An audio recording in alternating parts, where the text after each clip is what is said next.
Next question వచ్చేసి, ఈ క్రింది వాటిలో గ్రీన్ కార్బన్‌లు అని వేటిని పిలుస్తారు అని చెప్పేసి అడుగుతా ఉన్నాడండి. ఆప్షన్స్ వచ్చేసి ఆప్షన్ 1 సముద్రాలు, ఆప్షన్ 2 వృక్ష జాతులు, ఆప్షన్ 3 ముడి చమురు, ఆప్షన్ 4 బొగ్గు అని చెప్పేసి చెప్తా ఉన్నాడు. సో, ఇచ్చిన 4 ఆప్షన్స్‌లో గ్రీన్ కార్బన్స్ అని వేటిని పిలుస్తారంటే ఆబ్వియస్‌లీ వృక్ష జాతులండి. ఎందుకంటే మనం చిన్నప్పటి నుంచి కూడా చదువుతా ఉన్నాం.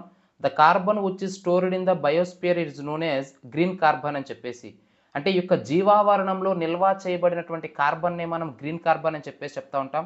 ఇలా వాతావరణంలో అట్మాస్ఫియర్‌లో ఉన్నటువంటి ఈ యొక్క గ్రీన్ కార్బన్‌ని మొక్కలనేవి ఫోటోసింథసిస్ ప్రక్రియ ద్వారా అంటే కిరణజన్య సంయోగక ప్రక్రియ ద్వారా అవి వాతావరణంలో ఉన్నటువంటి యొక్క కార్బన్‌ని అవి శోషించుకుంటాయని చెప్పేసి, తీసుకుంటాయని చెప్పేసి మనం చిన్నప్పటి నుంచి కూడా చదువుతా ఉన్నాం.